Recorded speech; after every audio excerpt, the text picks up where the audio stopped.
छावा संघटनेचे युवक प्रदेशाध्यक्ष विजयकुमार घाडगे यांना लातूरच्या रेस्ट हाऊसमध्ये मारहाण झाल्यानंतर राष्ट्रवादीचे जे युवक प्रदेशाध्यक्ष होते सूरज चव्हाण यांची पक्षातून व पदावरून हकालपट्टी करण्यात आली होती. मात्र काल त्यांना पुन्हा पक्षात आणि पदावर दोन्ही ठिकाणी घेण्यात आले. आपल्यासोबत आता सध्या विजयकुमार घाडगे आहेत. आपण चर्चा करणार आहोत त्यांच्यासोबत. काय सांगाल, सूरज चव्हाण यांना परत काल पक्षात प्रवेश दिला आणि पदही दिले? ज्या सुनील तटकरेंना आम्ही निवेदन देऊन प्रतिकात्मक आंदोलन म्हणून ते भेट दिले होते, त्या सूरज चव्हाणांनी आम्हाला लातूरमध्ये मारहाण केली होती अर्ध्या तासानंतर. त्याचं बक्षीस म्हणून त्याला प्रमोशन केलं. त्याचं आता राज्याचं प्रदेश सरचिटणीस पद दिले म्हणून कळते. मला सांगा, राष्ट्रवादी ही शेतकऱ्यांच्या विरोधातली आहे हे आज त्यांनी सिद्ध केलं. कारण सुनील तटकरेंच्या समोर भेट दिल्याचा एवढा राग त्यांना आला होता. स्वतः अजित पवार हे राष्ट्रवादीचे राष्ट्रीय अध्यक्ष आहेत. त्यांनी आम्हाला भेटल्याच्या नंतर सांगितलं होतं की इथून पुढच्या काळामध्ये सूरज चव्हाणचा आणि पक्षाचा संबंध राहणार. पक्षाच्या मूल्यांचं जर कोणी उल्लंघन करत असेल, पक्षांच्या धोरणाचं जर कोणी उल्लंघन करत असेल तर अशा कार्यकर्त्यांना आम्ही पक्षात स्थान देणार नाही, अशा भाषेत आम्हाला अजितदादांनी सांगितलं होतं. परंतु असं काय घडलं या 20-22 दिवसात? लगेच त्याला प्रमोशन करून त्याचं प्रदेश सरचिटणीस पद त्याला देण्यात आलेलं आहे. कशासाठी? एवढं चुकीच्या पद्धतीने मारहाण शेतकऱ्यांच्या पोरांना करणाऱ्या लोकांना जर तुम्हाला पोसायचं असेल, मग राष्ट्रवादीने सांगावं की आम्हाला गुंडांना पोसायचं आहे. उद्या जर कुणी अजित पवारांना निवेदन द्यायला गेलं तर असंच तुम्ही मारणार आहेत का? अजून तुमच्या मंत्र्यांना कोणाला निवेदन द्यायला गेलं तर असंच मारणार आहेत का? म्हणजे तुम्ही आता सूरज चव्हाणला गुंड म्हणून सांभाळण्यासाठी राष्ट्रवादी त्याला पुन्हा एकदा त्याचं मनोबल वाढवलं असं आम्हाला वाटतं. हे चुकीचं आहे. हे राष्ट्रवादीला, अजित पवारांना हे परवडणार नाही. आणि सुनील तटकरेंना जो माज दाखवला सत्तेचा, त्याला पद देऊ, तो माज आम्ही शेतकऱ्यांची पोरं उतरवल्याशिवाय राहणार नाही. एकीकडे अजित पवारांनी असं म्हणाले होते की म्हणजे पुढच्या काळात मी पक्षात घेणार. मात्र काल अनेक बडे राष्ट्रवादीचे नेते तिथं पद देताना दिसून आले. काय अजित पवारांचंच पक्षात काही चलत नाही काही असं वाटायला लागलं. अजित पवार राष्ट्रीय अध्यक्ष आहेत.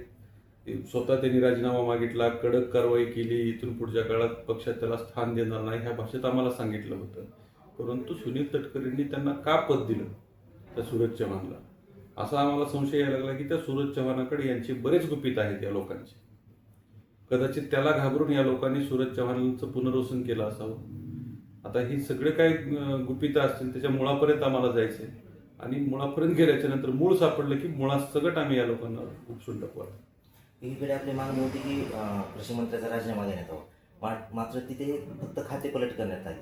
तेही मागणी मान्य केली. ठीक आहे, आमचा अजेंडा होता की चुकीचा कृषी मंत्री आहे याला बदला किंवा हकलून द्या.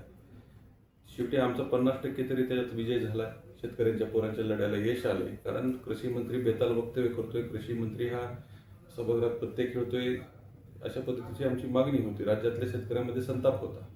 तेवढा असताना राजकीय काय त्यांची भूमिका झाली, सरकार 3 पक्षाचं आहे, 3 पक्षांनी मिळून काय निर्णय घेतला, शेवटी राज्याचे 2 उपमुख्यमंत्री आणि मुख्यमंत्र्यांनी काय निर्णय घेतला तो विषय वेगळा.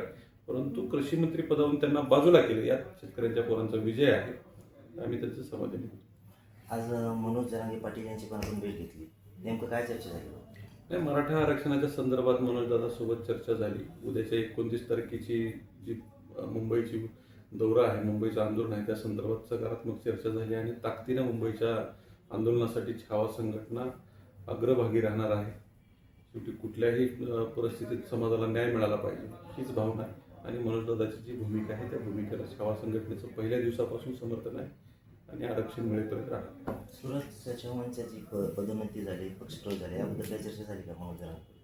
तेही झाले, आता बोलतील ना तुमच्यासोबत दादा त्या संदर्भात. कारण शेवटी शेतकऱ्यांच्या पोरावरती हल्ला झाला आणि अशा कार्यकर्त्यांना जर राष्ट्रवादी सांभाळून घेत असेल आणि त्यांचं मनोबल वाढवण्यासाठी त्यांचं प्रमोशन करत असेल पक्षात, तर त्या संदर्भात दादाच बोलतील तुमच्याशी.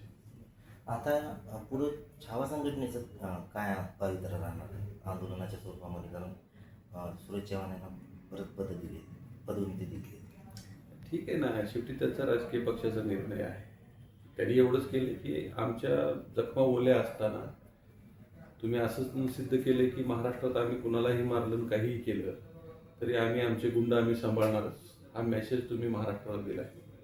म्हणजे गुंडांची टोळी सांभाळायचं काम सुनील तटकरेंनी केलं आहे. आणि अजित पवारांचं पक्षात काही चालत नाही हे तुम्ही सिद्ध करून दाखवले. काय शेवटी आंदोलनाचा भाग आहे. येणाऱ्या काळात शेतकऱ्यांच्या संतापाला तुम्हाला सामोरं जावं लागणार आहे. जशाच तसं तुम्हाला उत्तर मिळेल त्यावेळेस. तर हे होते विजयकुमार घाडगे पाटील, ज्यांनी आता असं म्हणले की अजित पवारांचंच पक्षात काही चालत नाही, गुंडांची टोळी सांभाळण्याचं काम जे आहे ते राष्ट्रवादीचे बडे नेते करत आहेत. लातूरसाठी अनिकेत जाधव, मुंबईत.